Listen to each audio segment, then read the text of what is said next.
여러분 안녕하십니까? JTB 뉴스입니다. 전주시가 하가 임대아파트의 임대료 인상과 관련해 임대사업자인 부영에 대한 압박 수위를 높이고 있습니다.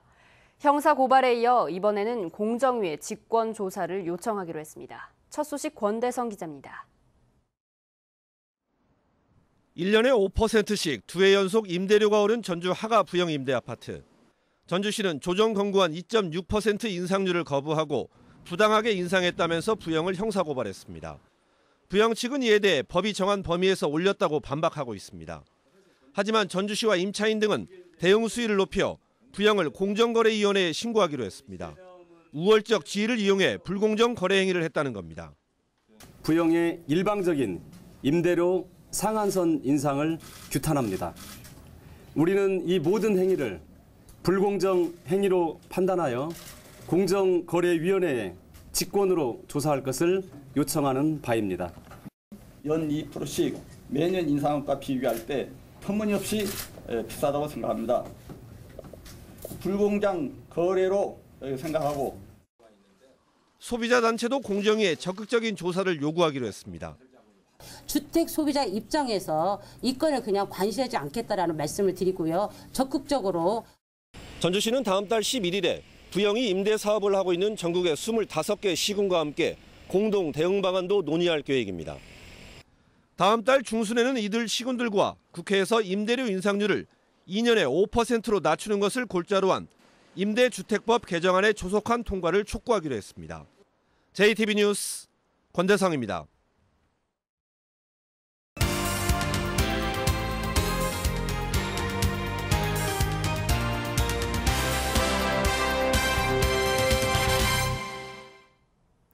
정읍과 순창으로 가는 버스 회사가 정읍터미널과 터미널 사용료를 놓고 갈등을 겪고 있습니다.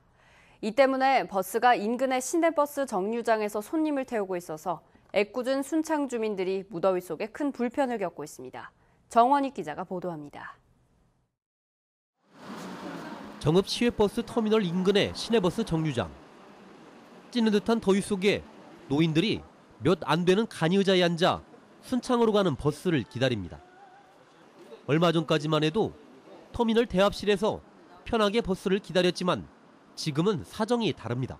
터미널을 이용할 때는 시원하고 화장실도 갈 수 있고 그리고 좀 쉬었다 갈 수 있는데 지금 1시간 20분을 기다리는데 너무 땀을 옷이 다 젖잖아요. 하루 13차례 정읍과 순창을 오가는 버스 기사들 역시 마찬가지입니다. 시내버스와 뒤엉켜 위험한 건 물론 제대로 쉴 곳조차 없습니다. 일단 화장실을 못 가죠. 화장실을 못 가고 이제 쉬지를 못하니까요. 와서 딱 시간 맞춰서 이제 바로 가야 돼요. 이 같은 일이 벌어진 건 순창의 버스 회사와 정읍 터미널이 터미널 사용료를 놓고 갈등을 겪고 있기 때문입니다. 터미널 측이 매달 사용료 50만 원을 2배 이상 올리겠다고 하자 버스 회사가 이를 거부하고 있습니다. 한 도의원이 중재에 나섰지만 이마저 불발되면서 양측의 양보 없는 줄다리기는 벌써 넉 달째 이어지고 있습니다. 순창구는 별다른 방법이 없다며 손을 놓고 있습니다. 저희가 이렇게 설 수 있는 부분은 게 임순례객이나 좀 합의를 해라. 지금 그것밖에 저희가 동료밖에 할 수 있는 것이 없더라고요. 터미널과 버스 회사의 힘겨루기에 대부분 노인층인 순창 승객들이 애꿎은 피해를 보고 있습니다. JTB 뉴스 정원익입니다. 학생 성추행 의혹으로 비난을 받는 부안여고가 학생과 학부모에게 공개적으로 사죄했습니다. 성추행 의혹을 받는 국어교사가 추가로 사직서를 내 사직교사는 2명으로 늘었습니다. 나금동 기자입니다. 부안여고 학교법인과 교장 김모 씨가 각각 학교 홈페이지를 통해 공개적으로 사죄했습니다. 법인은 학생 인권을 유린한 사태를 참담한 심정으로 깊이 사과드린다며 성추행 의혹을 받는 교사를 직위 해제했다고 밝혔습니다. 교장 김 씨도 만천하에 드러난 적폐에 자괴감이 든다며 뒤늦은 후회를 했습니다. 우리 전 교직원이 책임을 통감하고 정말 진심으로 깊은 사과를. 성희롱 의혹을 받았던 30대 국어교사는 체육교사 박모 씨에 이어 사직서를 냈습니다. 이번 사태로 사직한 부안여고 교사는 모두 2명으로 늘었습니다. 이런 가운데 학교 측의 1학년 피해 학생 명단을 넘긴 경찰 조치에 학생과 학부모의 불만이 커지고 있습니다. 경찰은 학교폭력예방법에 따라 피해 학생 명단을 통보했다고 밝혔지만 경찰이 비밀 누설을 금지한 아동청소년 성보호법을 적용했더라면 명단을 넘겨서는 안 되기 때문입니다. 당연하죠. 그럼 경찰이나 그 지금까지 왜 신고를 못했는데. 당연히 아동청소년법이 먼저라고 생각을 하고요. 가해자가 학교에 있는 교사이기 때문에 그 교사가 있는 학교에 장한테 주는 건 아니라고 보고. 경찰은 비난이 거세지자 다음 달에 전수조사할 2학년과 3학년의 피해 학생 명단을 학교 측에 넘기지 않기로 했습니다. JTB 뉴스 나금동입니다. 익산시가 인구를 늘리기 위해 출산 장려금을 확대하는 등 인구 정책을 적극적으로 추진하고 있습니다. 하지만 일부 산모들이 형평성을 이유로 강하게 반발하고 있습니다. 김진형 기자가 보도합니다. 익산시 홈페이지입니다. 최근 개정된 출산 장려금과 관련해 불만의 글들이 잇따르고 있습니다. 익산시는 첫째 아이를 낳을 경우 50만 원의 장려금 지원 규정을 신설하고 둘째는 200만 원을, 셋째는 300만 원을, 다섯째부터는 1,000만 원을 주기로 대폭 상향 조정했습니다. 익산시는 당초 7월 1일에 적용하려 했지만 이럴 경우 장려금을 못 받게 될 6월 출산 산모들의 반발에 밀려 4월로 앞당겨 적용했습니다. 이번에는 4월 이전 출산 산모들이 형평성에 어긋난다며 소급 적용을 요구하고 있습니다. 또 4월로 할 거면 차라리 2017년도생부터 하지. 네, 솔직히 억울하다고 생각하죠. 이제 2017년도 3월에 뭐 이렇게 돼가지고. 익산시는 예산 부족과 원칙을 이유로 더 이상 소급 적용은 어렵다는 입장입니다. 기존에 이제 임신을 하신 분들도 중요하지만 아이를 더 많이 생각을 갖자는 그런 참여 유도에서 저희가 지금 장려금을 더 상향 지원하는 계기가 됐거든요. 산모들의 불만이 큰 가운데 익산시가 인구 늘리기에 기여했다는 이유로 담당 공무원들을 대상으로 해외 연수를 추진해 곱지 않은 시선을 받고 있습니다. 뭔가 예산을 들여서 해외 연수를 보낸다라고 하는 게 저희는 이제 적정하지 않다라고 생각이 들고요. 그런 예산 여력이 있다라고 한다면 어떤 출산을 장려할 수 있는 그런 부분에 더 투자를 해야 되는 거고. 익산시가 주민에게는 인색하면서 공무원들에게는 예산을 펑펑 사용한다는 불만이 터져나오고 있습니다. JTB 뉴스 김진영입니다. 유전자 변형 작물, GMO 가운데 번식 능력이 있는 LMO가 전북에서도 발견됐다는 소식 전해드렸는데요. 발견된 LMO 유체를 폐기하긴 했는데 부실하게 처리했다는 논란이 일고 있습니다. 보도에 송창용 기자입니다. 얼마 전까지 유체가 심어져 있던 곳입니다. 이곳 유체가 국내에서 승인받지 않은 번식 능력 있는 유전자 변형 작물, 즉 LMO인 것으로 확인되면서 불태워졌습니다. 뒤쪽으로 2달 안까지, 또 이쪽 옆에 하나, 3개 쭉 가면서 2군데는 파서 엎었는가 본데. 지금까지 전북에서는 이 같은 LMO 유체 재배지가 모두 11곳 확인됐습니다. 문제는 폐기 방식입니다. 폐기 작업을 맡은 국립종자원과 해당 시군은 유체를 모두 소각하지 않고 일부는 재배지를 갈아엎고 제초제를 뿌리는 식으로 처리했습니다. 향후 3년 동안은 이제 관리를 해야 하는 말씀하시더라고요. 주기적으로 모니터링이 되고 향후 관리가 들어갈 것이다. 환경단체에서는 크게 반발하고 있습니다.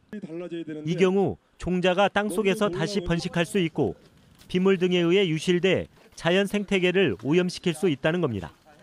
우리나라 기후 특성이 장마철에 비가 많이 오잖아요. 그러면 비에 쓸려갈 가능성이 높거든요. 그렇기 때문에 외부로 많이 확산될 수밖에 없는 이런 상황이라고 볼 수 있습니다. 환경단체는 정부가 LMO 유체 재배지 정보를 모두 공개하고 민관이 함께 조사해야 한다고 주장하고 있습니다. 또 이번 사태가 중국에서 유체 종자를 수입하는 과정에서 허술한 검역으로 발생한 만큼 관련법을 개정해 검역을 강화할 것을 요구하고 있습니다. JTB 뉴스 송창용입니다. 남원에서는 오늘부터 사흘간 9개 나라가 참가하는 국제 검도 대회가 열립니다. 부안군이 해수욕장 개장에 맞춰 다음 달부터 캠핑장을 운영합니다. 시군 소식 주혜인 기자입니다. 한국 검도계의 거목 조병용 선생을 추모하는 국제 검도 대회가 오늘부터 사흘간 남원에서 열립니다. 이번 대회에는 일본과 러시아 등 9개 나라 3천여 명의 선수단이 참가해 단체와 개인전에서 기량을 겨룹니다. 이번 대회에 선수단과 임원이 3,500명 정도 참석할 것으로 예상이 되고 이로 인해서 지역 경제에 5억 원 이상의 효과가 있을 것으로 기대됩니다. 부안군이 변산해수욕장 개장에 맞춰 다음 달 1일부터 캠핑장을 운영합니다. 올해 새롭게 조성된 캠핑장은 6,900제곱미터 규모의 관광 휴게시설 1개동과 텐트 사이트 29면, 캠핑 트레일러 5대 등을 갖추고 있습니다. 노을이 아름다운 서해바다와 인접하고 주변에 채석강 등 관광 자원이 풍부해 가족 단위 관광객의 힐링 공간으로서 높은 인기를 얻을 것으로 기대됩니다. 정읍시가 행정자치부가 주관한 인구 감소 지역 통합 지원 공모 사업에 선정됐습니다. 정읍시는 신태인읍 화호리 일대에 일제 강점기 시대 건축물을 활용해 전시관이나 작은 영화관 등을 만들어 지역 경제에 활력을 불어넣을 계획입니다. 임실군이 도내에서는 처음으로 민관협약을 통해 복지 사각지대에 놓인 위기가구 구하기에 발벗고 나섰습니다. 임실군은 지역사회 서비스 투자기관 5곳과 업무협약을 맺고 500여 곳의 위기가구를 선정해 노인과 아동정서 서비스와 노인 운동처방 서비스, 정신건강 토탈케어 서비스 등을 지원하기로 했습니다. JTB 뉴스 주혜인입니다. 당초 어제 전북을 방문하려다 방문 계획을 취소한 이낙연 국무총리가 다음 달 중순 안에 군산조선소 대책을 발표할 것으로 보입니다. 이낙연 총리를 만난 민주당 김춘진 도당위원장은 이 총리가 다음 달 중순쯤 군산을 찾아 군산조선소 재가동을 위한 해법을 발표할 것이라고 말했습니다. 김 위원장은 현대중공업이 재가동 조건으로 정부 보증을 희망하고 있어서 선박을 수주할 때 정부의 보증 범위를 어느 선까지 하느냐가 막바지 쟁점이라고 덧붙였습니다. 청와대가 혁신도시와 새만금 개발을 주도하기 위해 전북 출신의 기금운용본부장과 새만금 개발청장을 선임하기로 했습니다. 청와대는 또 군산의 기계부품 소재 분원을 연구소로 격상시켜 건설기계 산업을 육성하고 전주 새만금 고속도로를 오는 2020년까지 완공하기로 했습니다. 김제 가족 간첩단 사건으로 몰려 사형을 당하고 옥살이를 한 당사자들이 34년 만에 무죄 판결을 받았습니다. 서울중앙지방법원은 국가보안법 위반 혐의로 사형을 당한 최우로 씨와 징역 9년을 복역한 고 최낙전 씨의 재심에서 당시 수사 과정에서 고문과 가혹행위로 작성된 조서는 간첩 활동의 증거가 될 수 없다며 무죄를 선고했습니다. 김제에서 농사를 짓던 최우로 씨는 지난 1982년 북한에 납포됐다 돌아온 뒤 조카인 최낙전, 최낙교 씨를 간첩으로 포섭해 활동했다는 혐의로 기소됐습니다. 무주 태권도원에서 열린 2017 세계 태권도 선수권 대회가 일주일간의 일정을 마치고 오늘 폐막합니다.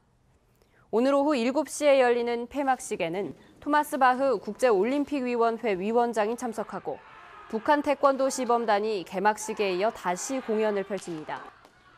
전 세계 183개 나라에서 1,700여 명의 선수단이 참가한 이번 대회는 역대 최대 규모로 치러졌습니다. 전북은 오늘 대체로 흐리겠고 오후부터 내일 새벽까지 비가 오겠습니다. 예상 강우량은 5에서 20mm입니다. 낮 최고 기온은 29도에서 31도로 어제와 비슷하겠습니다.